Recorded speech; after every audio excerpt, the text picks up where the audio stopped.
Got a topic that has been really heavy for me this week.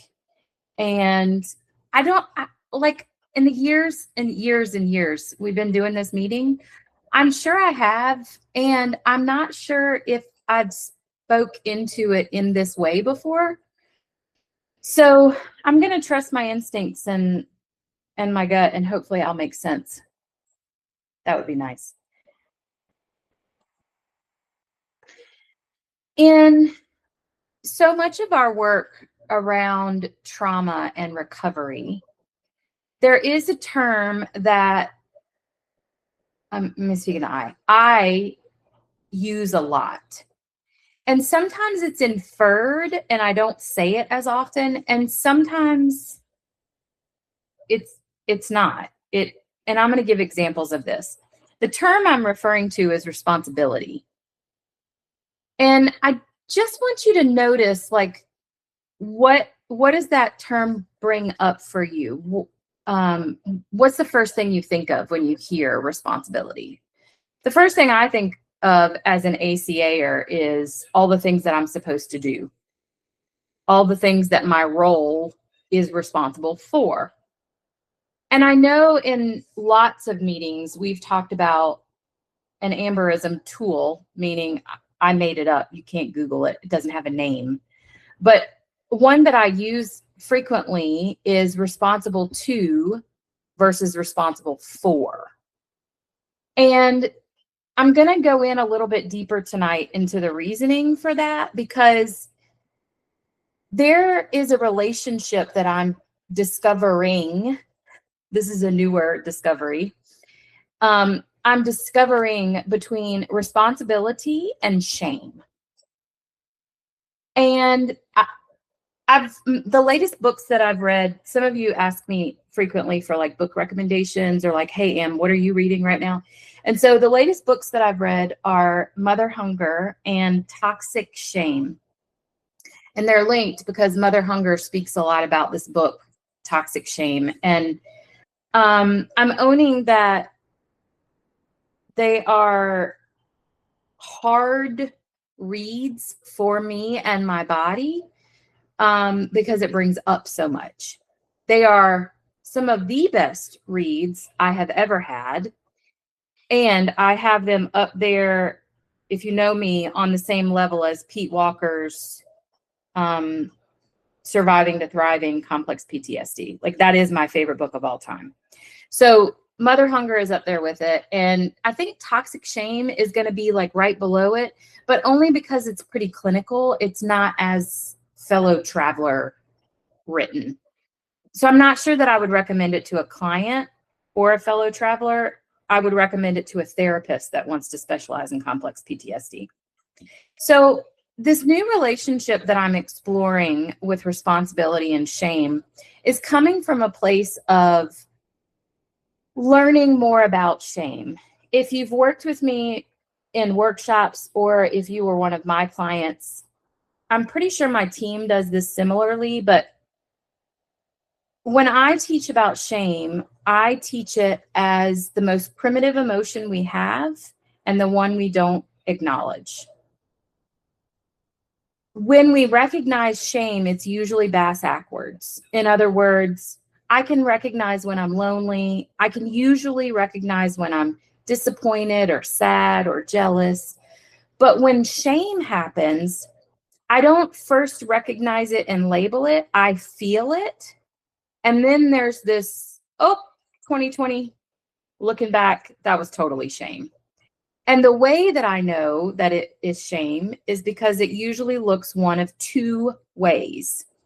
One is it makes me feel super tiny, like the Amber version of this is I want to be a fly on a wall and I wish no one could see me.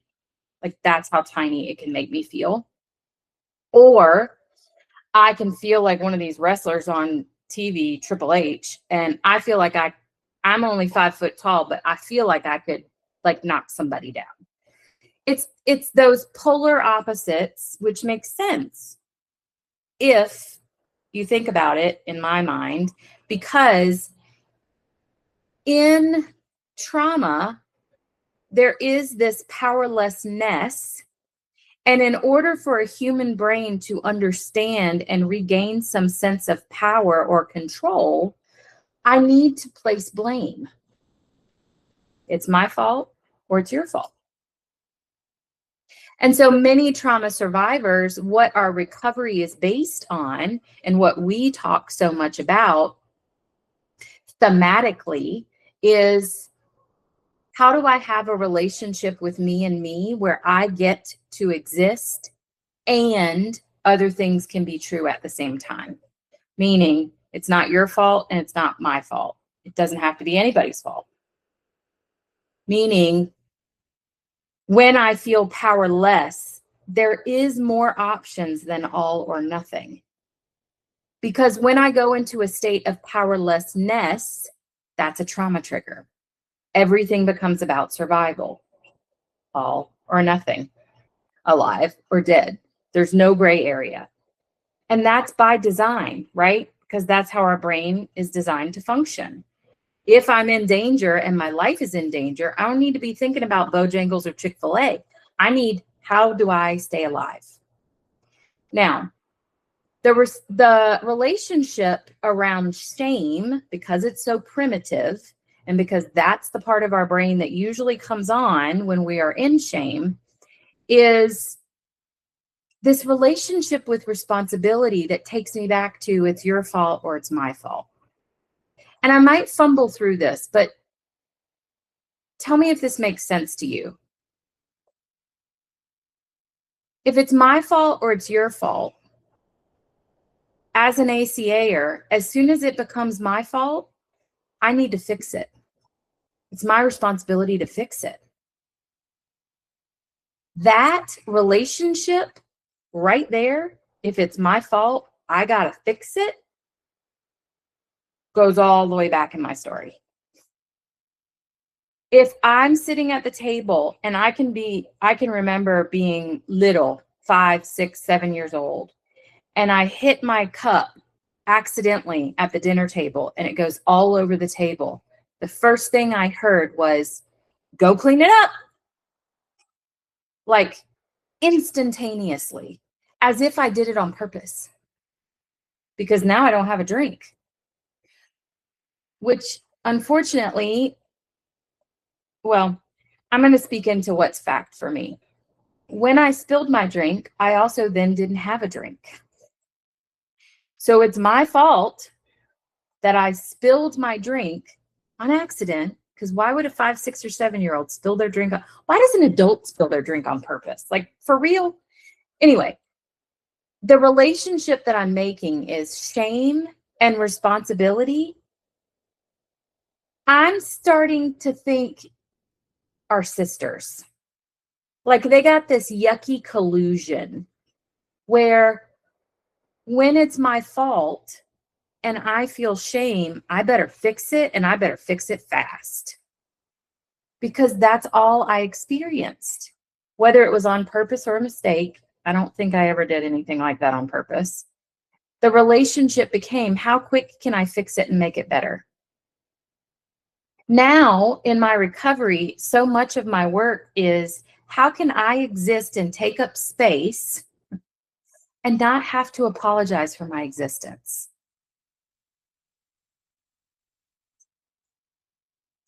I don't need to apologize for existing. And if there is something around shame or blame, I don't have to fix it, because there's a really good chance it wasn't on purpose. If I am surviving, I'm going to do anything it takes to survive. I'm going to do anything it takes to survive. If I run over someone trying to survive a blast, I'm not going to stop and say I'm sorry, because my brain says survive. Does that make sense? So when it comes to responsibility, at times I have noticed This is also the work that I did recently with my own therapist and healer is, why am I taking responsibility for something I didn't do? And I was like, well, I don't know that I am. And she was like, yeah, you are. And I was like, oh, tell me more. She's like, no, Am, that's my line. I'm like, oh, yeah, let me tell you more. What I meant by that was I was not a bad kid and I didn't need to apologize to exist. So if my parents had a hard time in my life, their hard time was not my responsibility. If someone is having a hard time in relationship with me, their feelings are probably not my responsibility. They're not my responsibility to fix.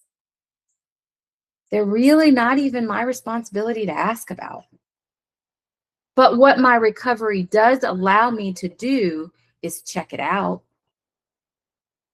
I can say, it feels like something's different or shifted. It feels like maybe you're blaming me for something. And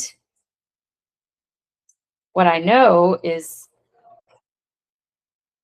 it would be completely out of character for me to cause harm to another person. That it, it I can say purely without a doubt, never would I want to cause harm to another person. And if someone has feelings based on something I did or didn't do, they have a right to those feelings. But it doesn't mean I did anything to them. That can be all in their hula hoop based on what they've experienced and what's happened to them. And I can own, if I check it out, that was never my intention. If they have some type of feeling. But what I struggle with sometimes is not fawning because it was never mine to take responsibility for. Why am I walking around on eggshells? Why am I changing my behavior? Because I know that's not what I was doing.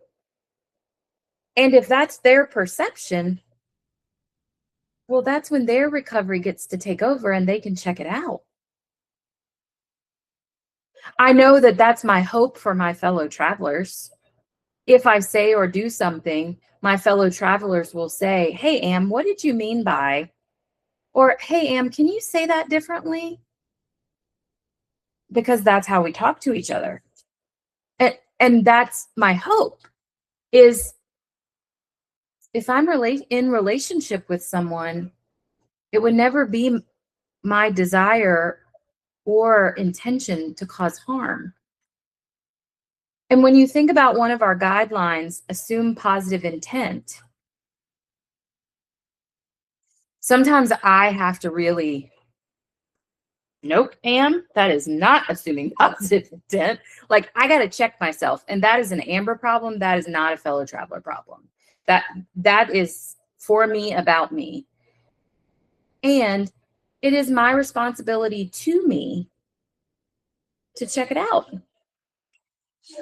So I want to try to circle this back around to when there is a conflict and I'm involved in this said conflict,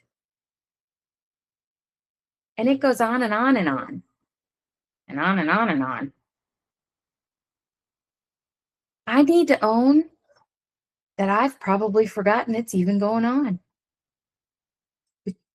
Because that's not the world I live in. I'm not in a world where it's your fault or it's my fault. Thank goodness. I'm not in that dichotomy anymore. So my lack of something, well, it doesn't mean I'm still participating in the silent treatment. Or it doesn't mean that I'm holding a grudge. My recovery tells me that's none of my business. If someone's not checking it out, that's none of my business. And and I say this very gently and very lovingly, if it is a part of someone else's hula hoop, that's their responsibility to bring it to me. I can't read minds. I don't know.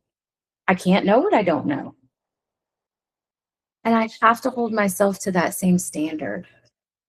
Because when I think someone years later is still mad at me for something, well, did I ever check it out?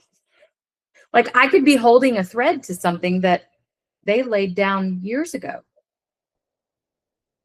But my hope in talking about this dynamic from both sides is to recognize the responsibility. I want to hold myself responsible to, first of all, me. If I got some feelings, oh shit, did I accidentally hurt somebody or something that I need to apologize for? That's number one. And number two is, if there is something that feels yucky or off, well, I might check it out, but someone else's feelings, emotions, behaviors are not my responsibility. I can't know. And it doesn't mean I don't love them. It means I'm staying in my fucking hula hoop, because when I get out of it, insanity, like I can't live in that. What if this? What if that? All I know is what I have. And sometimes relationships are really hard with people not in recovery,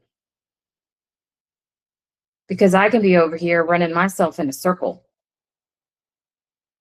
And maybe it is true, and maybe it's not. All I have is mine. And the only thing I'm responsible for is my wellness. Because just because I'm spinning doesn't mean I'm crazy. I can also be protecting my wellness by saying, this isn't okay. Or, can I check something out?